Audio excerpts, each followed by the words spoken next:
You watch Trent Okafor park it from the third-floor window before you've even sat down at your desk. A gleaming, absurdly tall SUV, the kind with a grille that looks like it's baring its teeth at the compact next to it, backing carefully into the spot closest to the entrance, like it's something to be protected.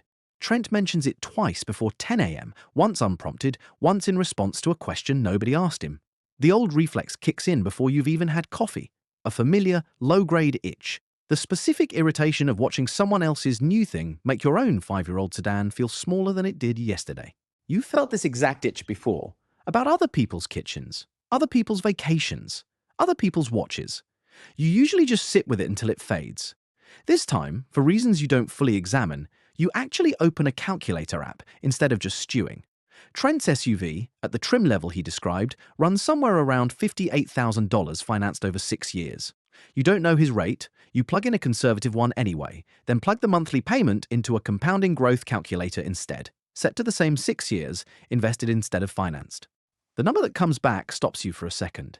Invested at a modest historical market return instead of spent on the truck, that same monthly amount would have grown to just over $71,000 by the time the loan was paid off. And that's before accounting for what the truck itself would be worth by then, which is considerably less than zero once you subtract what's still owed against it most of those years. Nobody made Trent buy the truck. Nobody made you want one for about 4 minutes this morning either. That's the part that's actually interesting. No salesman cornered him, no bank forced the rate on him. He simply looked at a truck in a lot and felt the exact same itch you just felt watching him park it, and acted on it while you didn't, and neither one of you is really the villain of that particular story. You think, not for the first time, about your own car, parked 2 levels down, a little scuffed on the rear bumper, running fine at 94,000 miles. You've been circling the idea of replacing it for about 8 months now, mostly whenever someone else's new one crosses your field of vision. The gym app sends its usual Monday reminder. You haven't logged a visit in 34 days. The same notification it's sent, in some form, for the better part of a year. You swipe it away the way you always do, the specific numbness of a notification you've stopped actually reading. You joined 11 months ago, mostly because 2 people in your friend group had just joined a different one and wouldn't stop talking about it, and this one had a nicer lobby and a juice bar. And, if you're honest with yourself standing in line for coffee that same morning, the kind of branding that made you feel like a person who has her life together in a way you weren't sure you actually had it together. At the front desk that afternoon, picking up a forgotten water bottle, you ask on impulse whether you can freeze the membership instead of keep paying for something you're clearly not using. The woman behind the counter, badge reading Yesenia, barely looks up from her screen. You could cancel outright too if you wanted. Most people don't. I don't really get why, but most people don't. You ask her, half joking, how many members she thinks actually come in regularly. She shrugs. Corporate told us once that less than a quarter of members here show up more than 4 times a month. The place is built for way more bodies walking in than it actually gets, and it still turns a profit. I didn't design it. I just badge people in. Nobody built the gym to trick you specifically. It built its whole pricing around a fact it already knew before you ever signed anything. That most people join with real intentions and quietly stop showing up, and the membership fee gets priced to survive exactly that, the way an insurance plan gets priced around the people who'll never file a claim. You weren't the target of a scam. You were the statistically expected outcome the business plan was built around. You don't cancel it that day. You do open the little box under your bathroom sink, where the unopened quarterly wellness sample subscription boxes have been quietly stacking up since spring. A different membership entirely, but all for reasons you're starting to suspect rhyme with this one, and you leave it sitting there a while longer, unresolved, a thread you're not ready to pull yet. Friday night, 4 of you at the bar that's become the default, and it's your round, except somewhere in the last year, your round stopped meaning a pitcher of the cheap stuff and started meaning whatever Mara's currently drinking. A $14 cocktail with a name you can never remember, because the first time you ordered beer while everyone else ordered cocktails, you caught the half-second pause before anyone said anything. And you've ordered the cocktail every time since. The reflex is automatic now. You don't even glance at the menu's left column anymore, the one with the prices that used to matter. You just order what the group is ordering, the specific unspoken tax of staying visually, financially in step with 4 people, none of whom actually asked you to. The rideshare home, 20 minutes later, has a driver named Boubacar, who's been doing weekend nights in this neighborhood for 3 years, and he mentions, unprompted, watching the same block for 2 years now. Fridays used to be a 6-7 o'clock crowd, home by 11. Now it's later, it's more of everybody buying the same round of shots for the whole table. It's a different kind of night out than it used to be around here, if that makes sense. Nobody at your table decided to raise the cost of a normal Friday. Mara didn't set out to make anyone's night more expensive by ordering what she likes, but 4 people quietly matching whoever ordered first, table after table, week after week, adds up to something none of you actually chose on purpose. A cost that lands on you specifically because you're the one who happened to feel that half-second pause the hardest. You think, riding home, about the actual dollar difference between the beer you wanted and the cocktail you ordered instead, about $6 times roughly 40 Fridays a year, a number small enough to laugh off and steady enough, you realize, to actually add up to something real if you ever let yourself add it. The email from the building arrives Saturday morning while you're still in bed. A rent increase notice, effective next renewal, citing recent capital improvements to shared amenities. You already know what that means before you finish reading it. The lobby, gutted and redone over 6 weeks this spring into something with marble-look tile and a floating steel sculpture nobody asked for. While the radiator in your own unit has clanked through 2 winters unrepaired despite 3 separate maintenance requests. You catch the building super, a man named Wendell Crock, hauling out the last of the renovation debris that same afternoon, and ask him, more sharply than you mean to, why the lobby got redone before the heating in half the building got looked at. He doesn't get defensive. He just looks tired in the specific way of someone who's heard the question before. Lobby's what people see for 4 seconds walking in to tour a unit. Your radiator's what you deal with for a whole winter after you've already signed the lease. Ownership knows which one rents the empty units faster. You look it up that evening out of pure irritation. Cosmetic versus structural capital spending in residential buildings, and find a trade publication stat that stops you. Buildings that invest in visible common area renovations see new tenant sign-up rates rise by a wide margin within the first year, while unit-level repair investment shows almost no measurable effect on new leases at all, only on renewal rates among people already living there. Nobody who owns your building is trying to punish you specifically for staying. The lobby wasn't built to impress you. It was built to impress someone standing in it for 4 minutes, deciding whether to sign a lease, and you stopped being that person the day you moved in, which means, mechanically, your comfort simply stopped being the thing the building's money was aimed at. You think about your own car again, the one with 94,000 miles, still parked 2 levels down, and wonder, not entirely as a joke, how much of it you've kept clean specifically for people who glance at it for 4 seconds in a parking lot and never think about it again.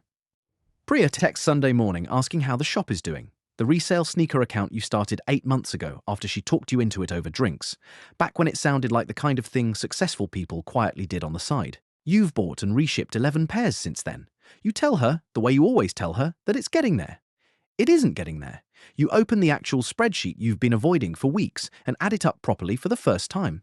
Sourcing costs, shipping both ways, platform fees, the 2 pairs that turned out fake and had to be eaten as a loss. Net, across 8 months. You're down $340, not counting the roughly 6 hours a week you've spent sourcing, photographing and shipping, hours you never once valued at anything above 0 in your own math. Priya calls that evening and you tell her the actual number instead of getting there for the first time. She goes quiet for a second, then says, not unkindly, I didn't realize you were still losing money on it. I thought you'd have quit by now if it wasn't working. You realize hearing that you never told her the real numbers before now, because saying getting there let you both keep believing in a version of you that had a successful side hustle instead of one that mostly bought sneakers. You look up, mostly for your own sake, how many people who start resale accounts on the platform you use are still active a year in. A public creator dashboard puts it under 1 in 5, most quietly going inactive within the first 6 months, the account still technically live, the inventory just sitting there unlisted, absorbed as a loss nobody formally declares. Nobody tricked you into this. Priya didn't set out to talk you into a bad investment. She genuinely believed it was working for her, and it mostly is for her. You just kept feeding a version of yourself you'd already started performing for other people, the same way the sneakers themselves were never really about sneakers. You list the remaining inventory at cost that same night. All 11 boxes, done posting new sourcing runs, and you don't tell Priya you're stopping. You just stop Monday. Back at your desk, you overhear, not on purpose, that Diego in the next row got a 9% raise last quarter simply by asking for one, a conversation that lasted, by his own account, about 11 minutes. You've been at the same rate for 2 years and 3 months, quietly assuming, the way you've assumed for 2 years and 3 months, that the good raises come to people doing visibly more, not people asking louder. You pull up your actual title and region on 3 separate salary aggregator sites that evening, something you've genuinely never done before, and the number that comes back sits a full 14% above what you currently make. Not a fantasy number, a median, the kind of number half the people in your exact role are already making without it being remarkable at all. You think about the extra project you volunteered for in March, the 2 weekends you gave up in April, working more instead of asking for more. The same instinct, you realize, that had you ordering the cocktail instead of the beer, quietly doing something costly and visible instead of doing the one thing that would have actually moved the number. You draft the message to your manager, Beatriz Onyema, 3 separate times before sending the third version, not an apology, just the number and the reasoning behind it, stated plainly. She replies the next morning faster than you expected. Let's talk today. I actually agree. I just needed you to say it first. Nobody flags this stuff for you around here. Nobody at the company was hoarding your raise out of malice. Nobody was deliberately underpaying you to punish you. The number simply never moved because moving it was never anyone's job but yours, and you'd spent 2 years and 3 months proving your value in every direction except the one that actually asked for anything back. Your cousin's engagement dinner is Wednesday, and you spend 40 minutes Tuesday night in a jewelry store you can't really afford, deciding between 2 gifts, both more expensive than what you actually planned to spend, because you already know 2 other cousins are bringing something nice, and you don't want to be the one who brought something small. The store owner, a woman named Helena Verber, who's run the place alone for 19 years, watches you go back and forth twice, and finally says, without much ceremony, "You want my honest opinion? The markup on the piece you keep picking up is close to 4 times what it cost me. The smaller one next to it, I make almost nothing on. Neither one will mean anything to anyone in that room in 6 months, except whoever you're trying not to be outdone by tonight." You ask her, half embarrassed, how she can afford to say that to a paying customer. She shrugs.